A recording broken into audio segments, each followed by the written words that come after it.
Halo, selamat datang bersama saya Aris. Pada video kali ini saya akan merangkum film yang diambil dari Amerika. Film ini berjudul American Sniper pada tahun 2014. Oke, kita langsung saja ke filmnya. Film ini akan berfokus pada seorang pria yang bernama Chris. Dia adalah seorang veteran perang Amerika yang telah membunuh sekitar 160 orang pihak musuh. Chris adalah anak pertama dari dua bersaudara yang terlahir di keluarga sederhana. Semenjak dari kecil, dia sudah diajarkan oleh ayahnya tentang bagaimana caranya menembak. Saat perburuan pertamanya ketika masih kecil, dia sudah bisa menunjukkan skill menembaknya. Di sana ia berhasil menembak satu rusa buruan.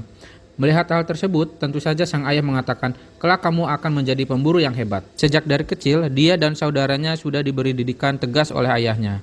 Bahkan sang ayah memberi nasihat kepada mereka berdua bahwa mereka harus saling melindungi dan melindungi juga orang-orang yang lemah. Dan jika ada seseorang yang mencoba melawanmu, maka kau boleh menyelesaikannya. Singkat cerita, kini Chris sudah beranjak dewasa. Sekarang Chris berprofesi sebagai seorang koboi. Suatu saat, di dalam suatu pertandingan, Chris berhasil memenangkan. Dia dan adiknya pun beranjak pulang ke rumah. Saat mereka sedang menonton acara TV, tiba-tiba ia melihat berita penyerangan terhadap kedutaan Amerika Serikat yang diserang oleh kelompok teroris. Dari kejadian itu menyebabkan lebih dari 80 orang tewas dan lebih dari 1.700 orang terluka. Dari sini ia merasa terpanggil untuk melindungi negaranya. Dan akhirnya pun Chris mendatangi Angkatan Bersenjata Amerika Serikat untuk mendaftarkan diri bergabung menjadi anggota Navy SEAL. Chris diterima menjadi anggota Navy SEAL dan memulai latihannya sebagai pasukan khusus. Latihan berlangsung bertahun-tahun, sampai dia mengikuti latihan sebagai seorang sniper atau penembak jitu. Pada saat sesi latihan, dia menembak tidak mengenai target. Lalu, dia ditegur oleh pelatihnya. Kemudian ia menggeser teropongnya dan melihat seekor ular. Chris berhasil menembak tepat mengenai sasaran. Di sana, pelatihnya mengatakan, "Jika kalian mengincar kancing baju, maka kalian akan meleset 2 inci. Jika kalian mengincar bajunya, maka kalian akan meleset 2 kaki." Setelah melewati beberapa latihan, beberapa pasukan melepas lelah di sebuah bar. Disinilah Chris bertemu dengan seorang wanita yang bernama Taya. Dalam perkenalan itu, tidak terlalu sulit bagi Chris untuk mendapat perhatian Taya. Hingga akhirnya berhasil merebut hati Taya sebagai kekasihnya. Singkat cerita, setelah hubungan lama mereka, akhirnya Chris menikah dengan Taya. Namun di hari pernikahan, ia mendapat perintah dari atasan untuk diturunkan ke dalam misi Timur Tengah, tepatnya di negara Irak. Mereka mendapat tugas operasi Fallujah dan akan berhadapan dengan Al-Qaeda. Organisasi ini adalah organisasi teroris yang merupakan aktor utama dalam pemberontakan terhadap pemerintah Irak. Chris dan beberapa anggota sniper lainnya ditugaskan untuk menjaga dan memberikan perlindungan terhadap pasukan darat yang melakukan pergerakan menyusuri gedung. Lalu temannya mengatakan bahwa musuh memiliki seorang sniper mematikan yang menembak kepala tentara Amerika dari jarak 500 yard. Namanya adalah Mustafa. Dia adalah seorang atlet yang pernah mendapat emas dalam olimpiade menembak. Lalu scene berpindah memperlihatkan Chris sedang mengintai dari atas gedung. Chris melihat seorang wanita dan anak kecil yang mendekati konvoi pasukan. Wanita itu memberikan granat kepada anak kecil untuk dilemparkan ke arah konvoi. Chris di sini terus bingung, apakah harus menembak anak kecil itu atau membiarkan pasukannya terbunuh. Tapi akhirnya Chris dengan cepat menembak anak itu, sehingga menyebabkan anak itu meninggal. Seketika melihat anaknya ditembak, wanita itu lalu berlari dan mencoba melempar kembali granat tersebut. Tapi Chris juga menembak wanita tersebut. Tidak lama kemudian, Chris pulang ke markas. Di sana ia memberitahu kepada temannya kalau barusan ia membunuh ibu dan anaknya yang masih kecil. Temannya kemudian menghibur Chris dengan mengatakan mereka bisa saja membunuh 10 tentara kita. Hari pun berganti. Terlihat sebuah mobil melaju kencang ke arah para pasukan dan para tentara. Mereka menembakinya, namun tak ada seorang pun yang mengenainya. Berbeda dengan Chris, dengan sekali tembakan, orang yang mengendarai mobil tersebut mati seketika. Kemudian ia juga melumpuhkan musuh yang akan melontarkan mortir. Dia terus melakukan tugasnya dan berhasil membunuh beberapa tentara musuh. Di tempat lain, sniper musuh yang bernama Mustafa juga berhasil menembak salah satu tentara Amerika. Lalu kita diperlihatkan komandan tentara Amerika yang sedang presentasi tentang misi yang akan mereka lakukan selanjutnya. Sang komandan mengatakan target utama mereka adalah seorang Zarqawi. Zarqawi adalah salah satu pemimpin Al-Qaeda. Ia juga memiliki tentara bayaran yang terlatih yang berjumlah 5.000 orang. Misi utama mereka adalah menangkap Zarqawi dan para pasukannya dengan cara menyusuri setiap rumah warga. Scene berpindah ketika Chris menjalankan misinya. Ketika sedang menyusuri sebuah rumah, mereka mendapati sebuah keluarga yang masih tinggal di rumah itu. Padahal daerah itu seharusnya sudah dikosongkan karena merupakan zona perang. Kemudian orang itu lalu diinterogasi dan orang itu mengatakan bahwa ada orang yang sangat kejam dan nekat. Mereka menyebutnya penjagal, yang merupakan orang nomor satunya Zarqawi. Lalu Chris menanyakan, siapakah orang itu? Namun ia tidak mau memberitahu karena resikonya yang sangat besar. Dan dia juga meminta uang sebanyak $100.000 atas informasi ini. Karena terus didesak, akhirnya ia mengatakan nama asli si penjagal itu, yaitu Amir Halafanus. Amir dipanggil penjagal karena senjatanya bukanlah senapan atau sejenisnya, tapi senjatanya adalah bor. Karena kekejamannya lah, maka ia disebut dengan penjagal. Kemudian Chris membawa informasi ini kepada atasannya. Sang atasan pun setuju kalau dia berhak mendapatkan uang $100.000 tersebut. Ketika pasukan Chris kembali lagi ke tempat orang yang tadi dengan membawa $100.000 yang sudah dijanjikan, saat itu juga dalam perjalanan Chris ditelepon istrinya. Istrinya mengatakan bahwa ia akan segera mempunyai seorang bayi laki-laki. Tentu saja kabar ini sangat membuat dirinya bahagia. Namun tiba-tiba mobil mereka ditembaki oleh sniper. Kemudian komunikasi terputus dan membuat Taya sangat khawatir. Di tempat lain, kita diperlihatkan seorang pria yang bernama Amir itu tengah membawa anak dari orang yang telah membocorkan informasi tersebut. Dengan kejamnya, mereka menghabisi anak itu dengan bor, sedangkan ayah dari anak itu harus tewas ditembaki para tentara musuh. Saat itu Chris ingin menolongnya, namun karena ada sniper musuh yang terus menembak, maka Chris pun tidak bisa berbuat apa-apa. Setelah membunuh mereka berdua, Amir dan para pasukannya mengancam para warga jika mereka membocorkan informasi kepada pasukan Amerika, maka kalian akan mati bersama mereka. Beberapa waktu telah berlalu. Chris pun dipulangkan ke Amerika karena tur pertama sudah berakhir. Terlihat para keluarga pasukan Amerika sudah menunggu kedatangan mereka di sini. Begitu juga dengan Taya, sudah menunggu kedatangan Chris. Setelah beberapa hari di rumah, akhirnya Chris dan Taya dikaruniai seorang anak laki-laki. Setelah pulang dari rumah sakit, mereka bertengkar sedikit karena Taya merasa khawatir terhadap Chris. Tapi karena jiwa nasionalismenya Chris, maka Chris ingin melindungi teman-teman senegaranya di sana. Akhirnya Chris kembali lagi berangkat untuk melanjutkan misinya yang ketiga. Ketika dalam perjalanan, dia bertemu adiknya di bandara, yang saat itu gilirannya pulang ke Amerika. Terlihat adiknya yang depresi dan trauma karena peperangan tersebut. Dalam perjalanan menuju markas, temannya mengatakan banyak petinggi yang tewas dan Chris menjadi ketua pasukan di sana. Dia juga menceritakan bahwa kepala Chris sekarang dihargai $180.000. Di markas, Chris membentuk pasukan untuk memburu si penjagal. Mereka kemudian melakukan misi pada malam hari dengan menyusuri setiap bangunan dan rumah warga yang kemungkinan menjadi tempat persembunyian penjagal. Di salah satu rumah depan restoran yang disinyalir markas pasukan penjagal, mereka menemukan keluarga yang masih menempatinya. Mereka kemudian menanyakan tentang keberadaan Amir, namun mereka mengatakan tidak tahu dan tidak mengenalnya. Lalu si bapak tersebut mengundang Chris dan teman-temannya untuk bergabung makan malam Idul Adha. Mereka menuruti dan menyantap hidangan yang disediakan.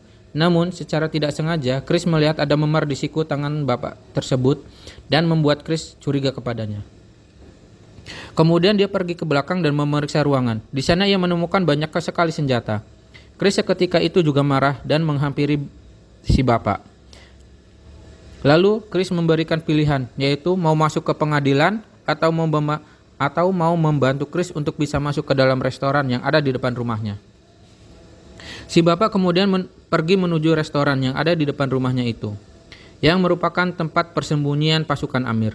Chris dan teman-temannya sudah bersiap-siap dalam posisi menyerang. Di sana ada seorang pria membuka pintu dan Chris langsung menembaknya dan terjadilah baku tembak. Pasukan Chris berhasil masuk dan ternyata pasukan Amir sudah membuat terowongan di belakang pasukan Chris. Pasukan Chris walaupun kalah jumlah, tapi mereka berhasil melumpuhkan beberapa pasukan musuh dan berhasil menewaskan seorang pria yang bernama Amir. Lalu terlihat seorang perempuan menelpon Mustafa. Diberitahu tentang keberadaan Chris. Tanpa berlama-lama lagi, Mustafa langsung pergi memburu Chris. Namun ia gagal karena Chris dan teman-temannya dengan cepat kembali ke markas. Singkat cerita, kita diperlihatkan Chris yang telah kembali ke Amerika. Nampak ia bersama istri dan seorang bayi yang merupakan anak kedua mereka. Istrinya tampak sedih karena terus ditinggal dan ia sangat mengkhawatirkan keselamatan Chris. Singkat cerita, tur ketiga pun telah dimulai. Ia di sana kembali melanjutkan misi sebelumnya. Ketika dalam perjalanan, terlihat mata-mata musuh mengawasi mereka dan seseorang langsung menelpon Mustafa dan memberitahu kalau Chris sudah kembali ke Irak. Ia langsung mencari tempat untuk memburu Chris. Dan dalam perjalanan, Chris dan teman-temannya ditembak tentara musuh. Dan ketika berada di sebuah bangunan, rekan Chris terkena tembakan oleh Mustafa dan membuat ia terluka parah. Mereka kemudian membawanya kembali ke markas untuk diselamatkan. Di dalam markas, mereka berkumpul dengan Chris, mengatakan tembakan Mustafa lebih dari 1000 meter. Dan hanya satu orang yang bisa melakukannya, ia adalah Mustafa. Di markas teman-teman Navisil berkumpul dan membicarakan rekan mereka yang tertembak. Mereka tidak terima dengan hal itu. Salah satu teman Chris mengatakan mata harus dibalas dengan mata. Dan mereka kembali ke tempat yang tadi untuk memburu Mustafa. Ketika menyusuri lorong di sebuah bangunan, salah satu teman mereka tertembak dan mati di tempat. Kemudian kita diperlihatkan beberapa peti jenazah yang sedang diangkut menggunakan pesawat. Lalu kemudian kita diperlihatkan Chris dan istrinya menghadiri pemakaman tentara yang gugur di medan perang. Lalu scene berpindah memperlihatkan Chris sedang menemui rekannya yang bernama Biglas di rumah sakit. Biglas mengatakan penglihatannya hilang dan sebentar lagi ia akan melamar kekasihnya. Ia pun mengatakan pada Chris agar tidak kembali lagi ke medan perang. Namun Chris mengatakan dia akan terus memburu para pemberontak dan membalas perbuatan mereka terhadap Biglas. Ketika di rumahnya, tampak Taya begitu khawatir dan tidak ingin Chris kembali lagi ke medan perang. Namun Chris menolak karena dia pikir itu adalah tugasnya dan untuk menyelesaikan misinya. Tur keempat pun telah tiba. Di dalam markas, salah seorang temannya mengatakan bahwa beberapa anggota SEAL yang lain tidak kembali. Dan dia juga mengatakan bahwa Biglas telah meninggal dalam operasi perbaikan wajahnya kemarin. Chris merasa sangat terpukul dan kembali tetap melanjutkan misinya. Terlihat ada seseorang yang sedang mengintai di atas gedung. Lalu tiba-tiba terlihat ada seseorang membawa RPG dan hendak menembak ke arah pasukan Amerika. Dan Chris langsung melumpuhkannya. Kemudian dia melihat seorang anak berlari dan mengambil RPG dan hendak menembaknya. Chris tidak ingin kejadian waktu saat dia menembak mati anak kecil pada saat misi pertamanya dan berharap agar anak itu tidak menembak senapannya. Dan benar saja anak itu tidak jadi menembaknya dan menjatuhkan RPG itu. Dan Chris merasa lega karena kejadian itu. Kemudian berpindah ke dalam markas, sang komandan mengatakan bahwa mereka akan ditugaskan untuk memburu sisa teroris yang berlindung di salah satu bangunan. Dan para insinyur yang membangun gedung itu telah ditembak mati oleh tentara musuh. Mereka kemudian melanjutkan misinya kembali. Tugas utama Chris adalah melakukan pengintaian serta pengamanan pasukan marinir di atas gedung. Terlihat di bawah gedung ada banyak tentara musuh yang sedang berjaga-jaga. Kemudian di sisi lain terlihat Mustafa sedang membidik lalu menembak mati seorang tentara Amerika. Dan Chris merasa kalau tembakan tersebut adalah dari arah timur. Lalu mengubah arah pengintaiannya yang salah. Chris tahu itu adalah tembakan dari Mustafa. Dengan teropong, Chris melihat 2100 yard atau 1900 meter jarak antara dia dan Mustafa.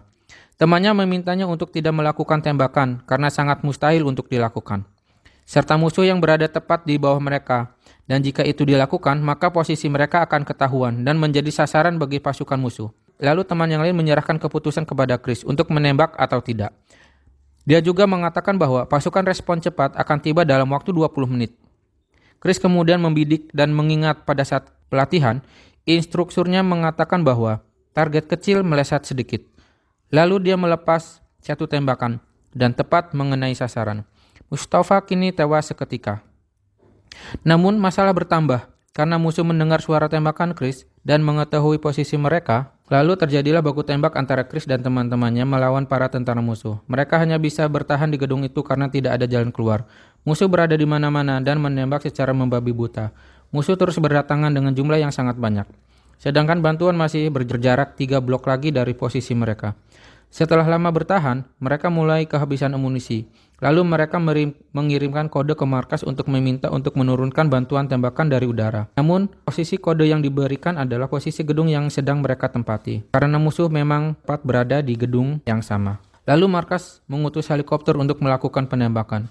Namun, tembakan itu meleset dan gagal untuk menghentikan pergerakan para musuh. Lalu tak lama kemudian, terlihat badai pasir mulai mendatangi mereka. Salah satu teman Chris melihat di sana ada satu jalan yang aman untuk keluar dari gedung tersebut. Dan tidak lama, mereka lalu memanfaatkan badai pasir tersebut untuk lari. Mereka akhirnya berhasil keluar dan menaiki mobil respon cepat.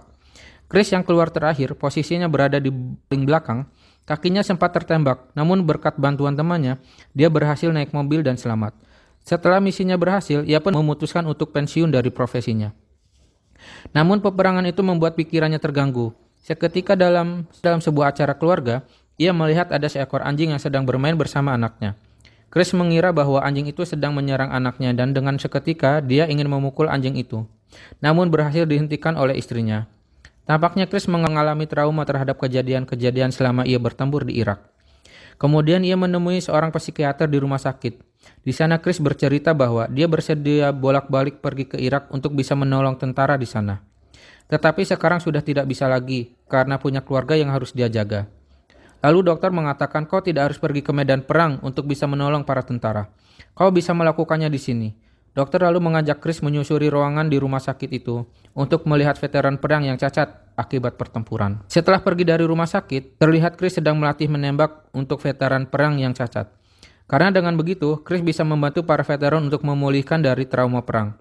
Kemudian scene berpindah memperlihatkan Chris yang bermain di dalam rumah bersama anak dan istrinya. Setelah itu, dia mengatakan bahwa ia akan ke lapangan tembak bersama seorang veteran. Lalu terlihat seseorang yang sedang menunggu untuk menjemput Chris, dan bisa dipastikan itu adalah veteran yang dimaksud. Taya istri Chris melihat dia dengan curiga, karena dia mempunyai pandangan yang aneh. Kemudian kita akan diperlihatkan tulisan yang mengatakan bahwa Chris mati dibunuh oleh seorang veteran yang akan dia bantu di hari itu. Dan film pun selesai. Oke, itulah review film kali ini. Semoga terhibur. Assalamualaikum warahmatullahi wabarakatuh.